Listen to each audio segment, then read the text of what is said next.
Olá, bem-vindos. Começando mais um Pod Pets, podcast oficial aqui da Central Pet. O Dr. Geraldo, como sempre, nos tirando dúvidas, também ajudando você que deseja entrar para o mercado pet, tirando dúvidas aí dos alunos, futuros criadores, você que já cria algum animal, enfim, todos do pet em geral, amantes de animais, amantes de pets, amantes de aves, amantes de animais silvestres, um macaquinho aqui. Doutor, primeiro, agradecer o senhor mais uma vez, né? É sempre bom ouvi-lo. E hoje o que temos para falar a respeito desse... Eu falei macaco, mas é macaco mesmo? Ele na verdade é um mico estrela, né? O famoso sagui. Na verdade a gente tem para falar dele muita coisa. Foi bom que você chamou atenção para isso, porque é um bichinho que a gente tem que ter uma cautela muito grande, sabe, com relação aos cuidados com ele. Na verdade não é um animalzinho para estar aqui no nosso meio, mas cada dia que passa mais, esses bichinhos estão vindo conviver junto com a gente. E existe aí um problema sério no nosso meio, que é uma tendência muito grande do pessoal começar a cuidar e dar alimento para esses bichos. E quanto mais alimento você dá, mais eles vão voltar, claro. Eles estão invadindo a cidade. Eu estou aqui no centro da cidade de Belo Horizonte, basicamente, no bairro Barroco, e há um mês atrás tinha alguns passando aqui no fio nos fios de eletricidade, correndo ter o risco de morrer realmente eletrocutado no fio, mas esse animalzinho aqui em especial, ele chegou aqui atropelado. Muita gente me pergunta, eu posso ter um mico desse em casa? É lógico que não. Claro que não, Ele é um animal da nossa fauna silvestre. Eu vou falar com vocês que eu já tive, quando eu era criança, eu tive vários deles, e era uma gracinha, brincava com eles, dormia comigo, andava de bicicleta comigo, na minha cabeça, A gente saía para passear, para ir no mato, e acabava achando eles lá e trazia eles para o nosso meio. E assim, naquela época não era proibido, não tinha lei que proibisse isso. Agora não, gente, isso é proibido por lei, e isso dá até cadeia, uma das poucas coisas hoje que é crime inafiançável. Existe uma diferença, doutor? No caso, esse animal foi um animal acidentado, Ele precisava de uma intervenção, então ele precisava ser cuidado. Se ele retornasse lá para o seu ambiente natural, talvez ele não sobreviveria. Explicar para o pessoal, deixar isso bem claro também, essa diferença de você ir lá, capturar um animal, que é um animal silvestre, que está lá no ambiente dele, e trazer e criar lá na gaiolinha. E outra coisa é o caso desse animalzinho. Ele foi acidentado, houve uma intervenção, era necessária a intervenção, até porque o doutor pode até falar um pouco mais sobre como foi isso, mas pelo que o doutor me contou aqui, ele estava com problema na boca, problema na mandíbula. Então isso iria impactar diretamente de uma das necessidades fundamentais desse animal, que é a alimentação. Na verdade, se ele não tivesse vindo aqui parar na clínica, eu quero deixar bem claro, realmente é proibido ter uns bichinhos desses em casa, tudo que for da nossa fauna é proibido por lei, então não deve ter. Mas também você não pode deixar de socorrer o bichinho. Esse bichinho, se ele não tivesse socorrido, ele tinha morrido. Ele quebrou a mandíbula. Chegou com a mandíbula quebrada, prostrado. E no manuseio dele, ele começou a sangrar a mandíbula. Eu percebi que estava sangrando demais. Eu tive que fazer uma intervenção, sedei ele, anestesiei. Vi que a mandíbula estava quebrada e fiz uma cirurgia. Coloquei ali uns fios de aço e coloquei uma resina. É o que eu podia fazer mais de imediato, que era um domingo, não tinha como preparar uma sala de cirurgia específica ali para a cirurgia, que era uma cirurgia que precisava de colocar pino intraósseo. Eu fiz uma improvisação, isso deu certo, salvou a vida dele. Na verdade, ele está comendo bem, está comendo mais alimento mais sólido. A gente põe uma banana aqui, eles gostam muito de banana, gente, apesar que isso aqui não é alimento comum dele. Ele come sozinho, ele está comendo e comendo bem. Então a cirurgia salvou a vida dele. Porém, nós vamos ter agora uma dificuldade para voltar com ele para o ambiente. Isso, provavelmente, pessoalmente, eu vou fazer isso. Eu conheço muito desses bichinhos, já lidei com eles muito no mato lá. Eles vivem em bandos, gente, 2, 3, 4, 2 não, de 4, 5, 6, 10. E eles sobrevivem junto com esse bambu. Eles têm uma intimidade entre eles que é um negócio assustador. Então, tirar eles do meio do relacionamento da família deles ali, do ambiente deles, realmente não é o correto. É ali que eles vão viver uma vida digna, correta. E sem contar que se eles trouxerem eles para o nosso meio, eles vão transmitir doenças para a gente. Tem algumas zoonoses. Zoonoses, se vocês não sabem o que é, zoonoses são as doenças transmitidas pelos animais para a gente. Algumas zoonoses, até raiva, ele pode transmitir para a gente. Não é muito comum, mas pode. Esse aqui específico, ele estava com um problema nas fezes, que era uma isóspora, um problema de pele, que é uma dermatofitose, que é contagioso para a gente também, e nada de muito grave. O problema mais grave dele realmente era a fratura, e como estava fraturado, a hora que ele fosse morder, ele não ia conseguir comer, ele ia morrer, né, porque não ia conseguir se alimentar. Então, na verdade, ele veio parar aqui na nossa clínica, nós fomos obrigados a colocar essa resina. Essa resina eu tenho um período entre 25 e 30 dias para tirá-la, então eu vou tirar essa resina dele daqui uns 10 dias, 15 dias, e nós vamos voltar com ele para o lugar onde que ele foi atropelado. Lá eu sei me virar, eu adoro mexer no mato, vou achar os amigos dele, e depois que eu achar os amigos dele, que eu realmente tiver certeza que ele está no meio ambiente dele, eu vou deixar ele lá para ele voltar ao ambiente normal dele. Tá? E faço isso, gente, não faço porque eu sou bonzinho, eu adoro fazer isso, eu adoro participar de cuidar dos animais, adoro cuidar de bicho. Eu nasci para viver, desde criança que eu lido com isso. Minha casa era repleta de animais, eu só tinha... Ainda é repleta de animais, né? Meu sogro fugiu. Então, na verdade, assim, a minha casa era repleta de animais, tinha muito... depois você corta esse pedacinho. Eu tava pensando em gravar direto. Direto, tá tudo bem. Então tá. deixa. Pessoal, eu vou fazer o vídeo, o podcast, sem cortes. Normalmente quando a gente tem alguma intervenção, costumo cortar. Mas nesse caso, é importante, doutor, até a gente explicar o que o senhor falava que a casa... Eu vou falar aqui, porque a minha esposa está chegando do cabeleireiro, do salão, e eu estou assim, não sei, a minha preocupação maior é quanto ela gastou lá. Mas os cachorros, quando ela sai, ela volta, e os cachorros fazem uma zoeira danada para mais do que você imagina. Eu acho que eu gostaria de amar minha esposa igual esses cachorros, porque chega aqui, eles fazem um barulho quando ela chega. Eu estou precisando de virar mais cachorro para amar mais minha esposa. Mas na verdade, essa recepção, eu não faço essa recepção sempre para minha esposa, com essa alegria toda que eles fazem, com esse carinho todo. Mas é por isso que os bichos conquistam a gente, né? Eles são muito especiais. Assim como esse mico-estrela, eu já aprendi a gostar dele, a minha esposa amou ele, e o problema mais grave é que nessa situação aqui, como ele veio de uma área rural, muito agressivo, foi cuidado, e está sendo cuidado, está sendo tratado na mão, porque eu estou cuidando dele na mão, ele já acostumou comigo, ele recebe aqui a banana de mim numa boa, tranquilo, tá vendo? Eu trato dele, ele come numa boa. Assim como eu tenho comido outras, por exemplo, ontem eu cozinhei um ovo para ele, e ele comeu o ovo todinho, né? Na natureza eles fazem isso também, eles vão no ninho das aves lá e comem os ovos, mas faz parte do processo de controle ambiental, gente. Meu Deus sabe muito bem o que faz. Não criou o mico à toa, não, ele criou ele com um objetivo, né? Então, na verdade, eu tinha muito desses bichinhos em casa, e naquela época não tinha essa complicação toda de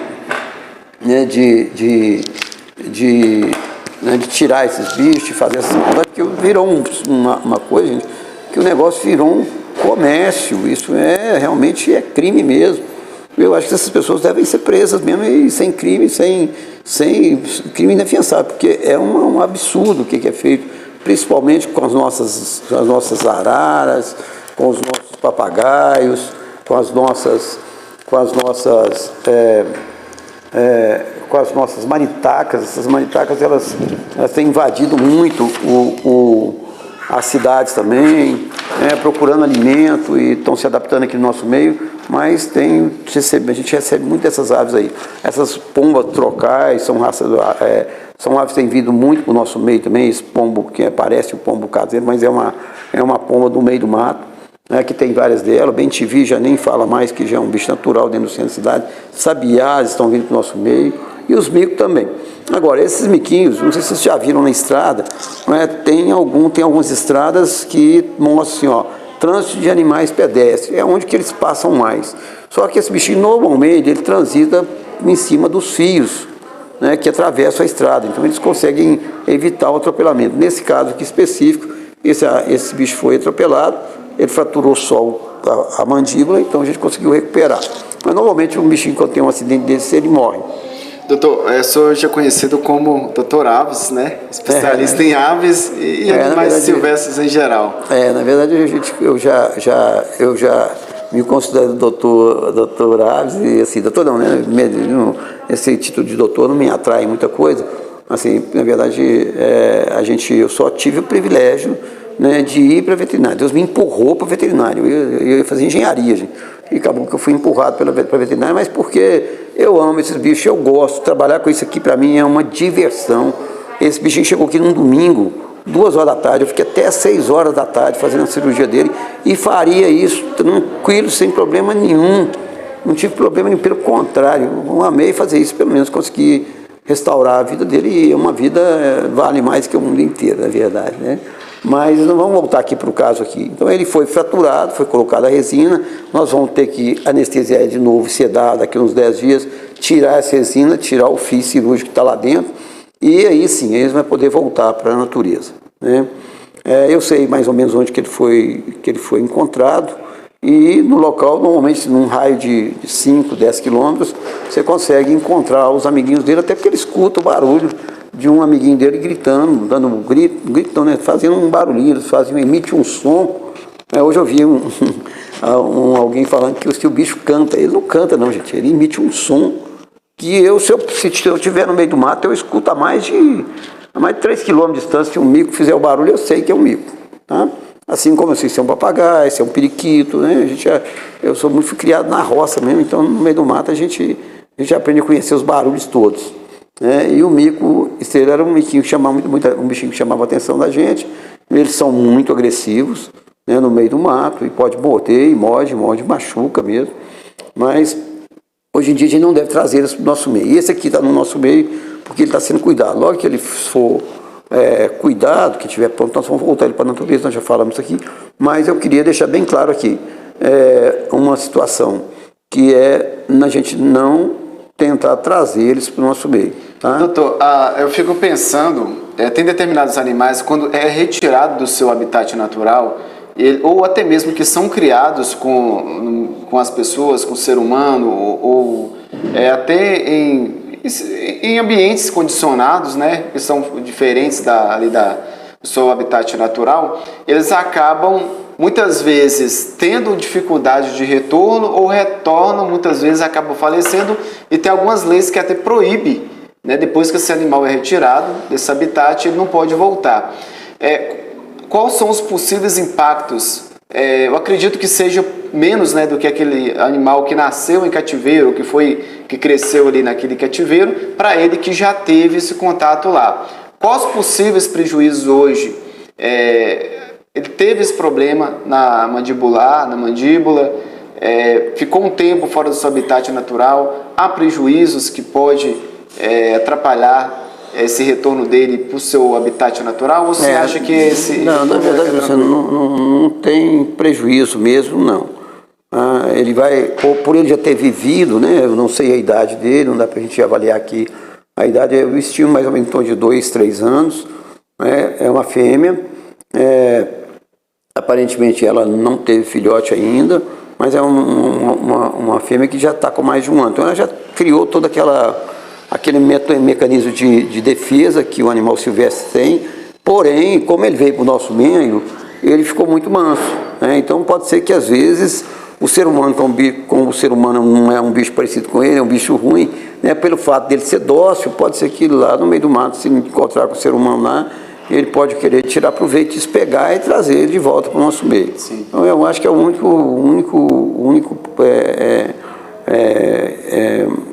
a única coisa que ele vai levar de ruim é essa docilidade com a gente, que eles já estão fazendo isso. Se eu vi uma reportagem no jornal, um mico dentro de um restaurante, de um supermercado, pegando pão na padaria, num supermercado. E o repórter estava lá filmando isso lá. Na verdade, a gente precisa de cortar isso, tirar essa fonte de alimento. Para quê? Para que ele não possa vir para o nosso meio, porque não vai estar bem. O ser humano vai acabar né, trabalhando na rua. E o que mais atrapalha na vida desses bichinhos é o comércio ilegal, gente. O pessoal vende isso aqui, não sabe, compra lá, pega os bichinhos no meio do mato, vai para a beirada da estrada, comercializa, vende, acaba chegando na mão de pessoas aqui, você vai comprar um bichinho desse por R$5.000, o cara que pegou vendeu por 100 conto, o outro vai lá, é o intermediário que é o problema. Isso é igual droga, né? O pessoal quer tirar proveito de tudo, isso não é correto e está errado, né? A gente tem que aqui dar a mão ao palmatório, o governo está extremamente correto em criar leis, porque pode ocorrer, não é o caso, muito difícil esse bicho vir a ser extinto, porque ele ele reproduz muito. Mas tem espécies aí que estão em fase de extinção. Por quê? Porque o ser humano, né, intervém, começa a comercializar e é uma coisa assim, assustadora a falta de respeito com os animaizinhos. É assim, um negócio se você pegar assim, tem 40, 50 filhotes de maritaca dentro de uma caixa, tudo bagunçado, passando fome, sendo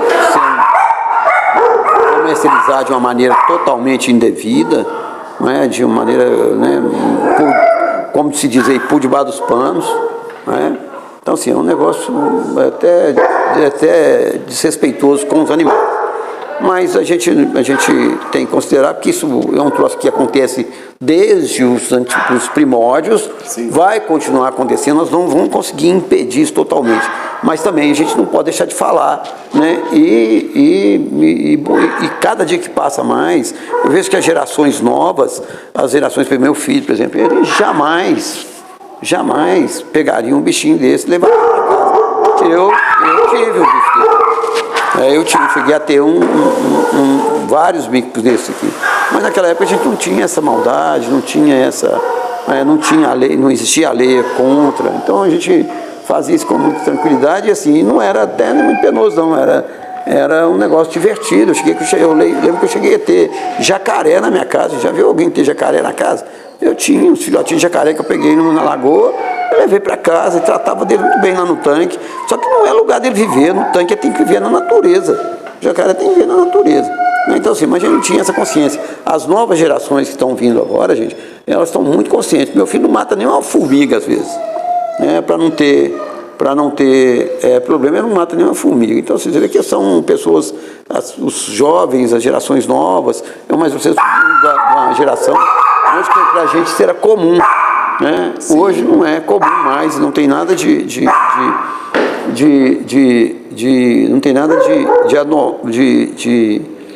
não tinha muito dia normal pra gente. Meu pai, meu avô era pescador, caçador, meu pai também era pescador e caçador, e eu lá ia pro meu caminho. Graças a Deus, Deus me tirou dessa situação. E me colocou assim para em vez de ser um caçador, agora um salvador de vidas, né? Isso. Esse aqui é o Até caminho. porque existe uma diferença, doutor. Os pets, por que os pets eles são considerados pets? Porque são animais que conseguem, não atrapalham nada ali o seu desenvolvimento, principalmente a sua natalidade, né? Eles conseguem conviver, conseguem ali, apesar que também para isso também tem que ter aí certos regulamentos, né? Não pode também deixar um animal preso em uma caixinha o dia todo ou condicionado a um ambiente que ali mistura com as fezes, enfim, tem toda uma questão também que tem que ser regulamentada e questão de bom senso. Mas, assim, doutor, até o ponto que eu sei, só pode até complementar essa posição minha aqui, animais como papagaios, como o mico, como macacos, não são animais que se fazem a reprodução em casa. Muito difícil ter alguém, normalmente criadores que eu vejo falar, muito difícil ter alguém que reproduz esses animais. Não, assim, na verdade... Faz a reprodução deles. Até verdade, eu vou te passar para ser bastante sincero, existe sim os criadores desses animais, né, que existe, a gente falar que não existe, que são regularizados pelo IBAMA, que é o órgão que coordena isso, né, eles fazem isso com alguns critérios, né, que o IBAMA determina, né, isso existe. E se você tiver que comprar um papagaio, você vai comprar um papagaio legalizado, né, que vem de um criatório adequado, né, e ele vai viver uma qualidade de vida muito boa, dependendo da situação. né? Mas isso tem que ser dentro da regulamentação. O problema é que eles aproveitam essa criação que é legalizada e põem ali escondido alguns animais que não são legalizados, e isso vira um estrago, porque uma que eles vêm para o nosso meio, é muito comum você ver nos papagaios, que antigamente não era proibido, hoje é, você vê o papagaio vive 80 anos, então normalmente ele já chega aqui, já era do avô, que passou para a filha, que passou para o neto, né? E como tirar esse bicho daquele ambiente é impossível. Não, na verdade existe aí, o IBAMA, ele regulamenta muito isso aí, cuida dentro das possibilidades do possível, mas o que nós precisamos criar é, na nossa geração, uma consciência, né, de não fazer nada ilegal, gente. Se é se existe uma lei, se você não está satisfeito com a lei do Brasil, muda daqui, ué. Muda, vai para outro lugar que pode criar. Mas a lei existe, enquanto ela não existe, pode ser que você faça e não. Mas se foi criada a lei e a lei existe, acabou, você tem que respeitar a lei. A lei foi feita para respeitar. Isso, doutor, o senhor está se referindo no caso existem sim criadores legalizados, registrados, certinho, mas o que acontece na prática é justamente o contrário.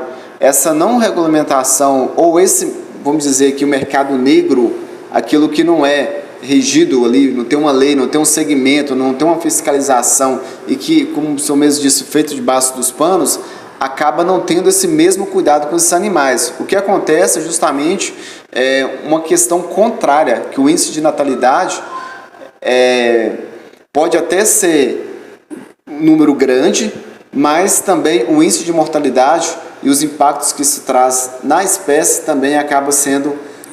Na verdade, ontem, semana passada, eu atendi uma maritaca, que é a maritaca maracanã. A maritaca maracanã, para quem não conhece, é a maior maritaca que existe na face da terra. É uma maritaca de porte grande, ela é natural aqui do nosso continente, é onde que mais tem. É uma ave extremamente bonita, ela fala. Eu já tive 3 quando era criança. Eu tinha 3 que eu peguei filhote, criei, e elas ficaram comigo muitos anos. Mas agora não pode mais. Então, essa semana passada, eu atendi uma cliente que me trouxe uma maritaca e ela me contou a história. Ela foi num mercado onde não tem, lá tem várias aves para vender, que são aves que podem ser vendidas, tipo calopsita, ringneck, não tem problema em vender essas aves, que elas não são da nossa fauna, mas o cara chamou ela lá no cantinho e falou, não, eu tenho uma aqui para te vender. Ela até falou assim, não, eu quero ir lá buscar ela. Ela falou, não, eu vou trazer ela aqui para você. Levou, trouxe, entregou para ela. Ela tinha uma maritaca dessa, que era amiga de um papagaio dela, e a maritaca morreu, ela queria outra para fazer companhia para o papagaio. Foi lá e comprou essa, só que essa acabou de morrer ontem, à noite ela morreu aqui na nossa clínica, com doenças seríssimas, com várias doenças. Ali nesse mercado, não vou nem citar o nome, as aves vêm de lá com um kit completo de doenças, então se você tem que comprar uma ave nesse mercado, não como os mercados, não vou citar o nome do mercado, mas quem mora em Belo Horizonte sabe o que eu estou falando. Não vá se nem lá perto, você vai trazer a doença com você mesmo. Então evita de comprar, se tiver que comprar uma ave, se você tem uma calopsita dentro de casa, um ringneck. Nós atendemos agora, essa semana, uma cabeça de ameixa, uma ave linda. Linda. Linda, uma ave tranquila, que pode ser criada dentro dos nossas casas, nossos apartamentos, mas faça isso com muito rigor. Procure um criador, que tenha respaldo, vá conhecer a criação, às vezes compra e busca depois, passa com ela no veterinário antes de levar para casa, gente. Essa avezinha que morreu aqui, mesmo sendo clandestina, se ela tivesse passado aqui quando a senhora pegou ela, que foi há uns 30 dias atrás, ela não estaria morta. Eu já sabia, mas deixou para me trazer depois que ela já estava muito doente. E aí o prognóstico fica muito reservado. Normalmente essas aves elas morrem porque elas já estão cheias de doenças e algumas doenças são oportunistas, aproveitam a debilitação da ave, o quadro clínico de debilitação e sem contar que elas tiveram contato com várias outras aves, não só as aves que são os irmãozinhos dela, que vieram do criatório lá onde eles pegaram, mas também aves dentro do mercado lá que pode vender, que também a maioria está doente. Então é uma loucura esse troço. Doutor, o senhor falou um fato importante, essa questão da compra. Suponha que eu quero ter um animal exótico em casa. Quais são as pessoas hoje que poderiam ter esses animais? Ou quais são os órgãos que regulamentam isso? Ou como fazer, como escolher um animal com boa procedência? Ou como escolher um bom criador? Como que funciona isso? Ou o senhor acha que não...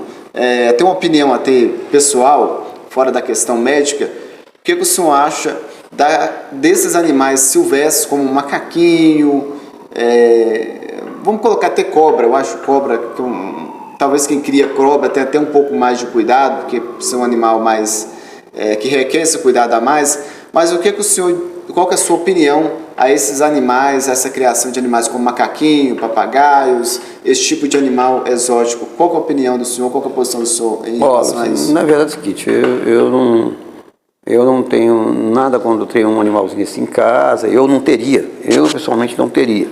Não teria uma decisão minha não ter.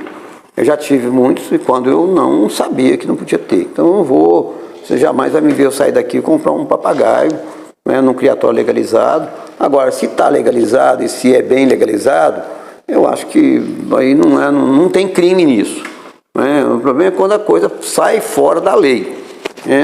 Cada um tem o direito de ter o que quiser, cada um faz o que quiser na vida. Porém, fora da lei, gente, se a lei existe, né, ela tem que ser... Se o criatório é bom, né, mesmo o criatório...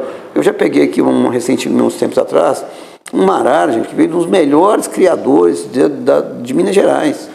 E ela chegou aqui infestada de doença. Mas muito doente mesmo. Assim, na verdade, é porque faltou no local um veterinário para avaliar a doença. Era o biólogo que liberou ela lá. O biólogo eu fiz, o terceiro vestibular que eu fiz para biologia.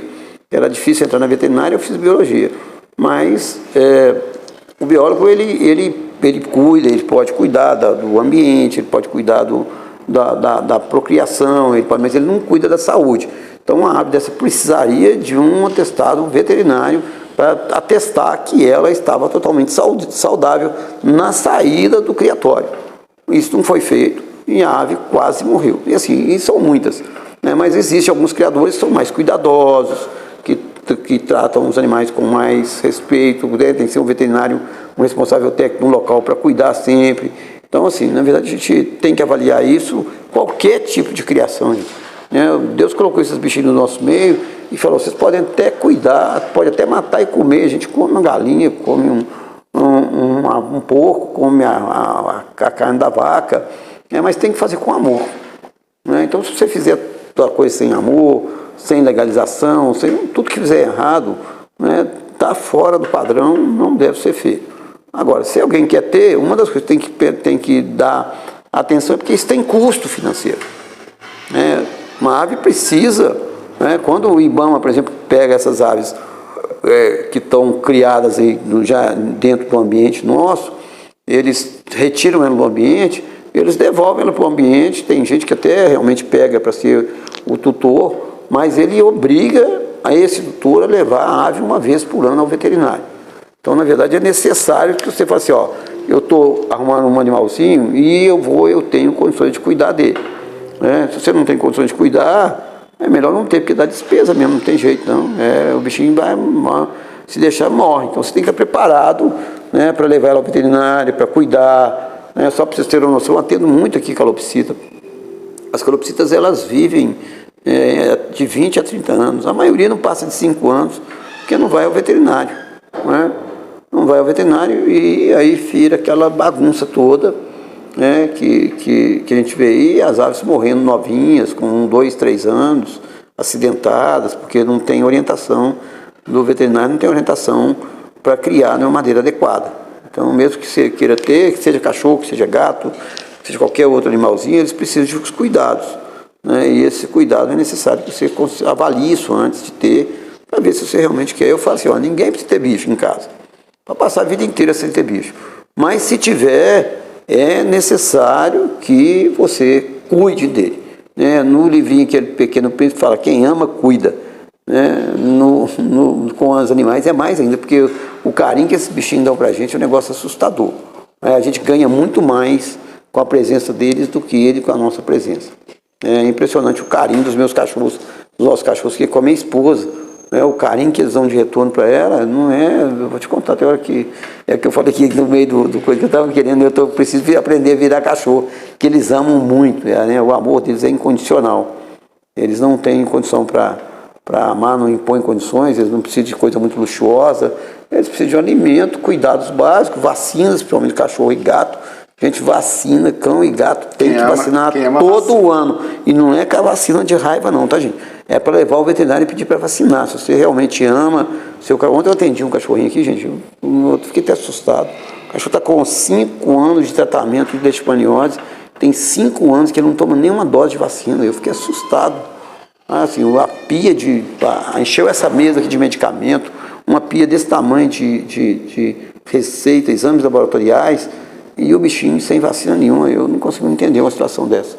Gastou do jeito errado, né, doutor? Vamos dizer assim. Não vou botar crítica aqui não, porque a gente não está aqui para falar nisso. Nós temos excelentes veterinários no nosso país, gente. Eu vou falar assim, os nossos veterinários são respeitados lá fora. Eu acho que a gente tem muito melhor de veterinário do que até país super desenvolvido aí, sabe? A gente não pode criticar a situação, mas é necessário também ter uma questão do bom senso, né? Esse cachorro estava sem proteção nenhuma para proteger contra outros animais. Então, não adianta você querer tratar um cachorro com leishmaniose se você não protege ele, porque você está sujeito a pegar na família e pegar num raio de 100 metros, né? Qualquer cachorro que está ali está sujeito a contaminar com o seu animalzinho.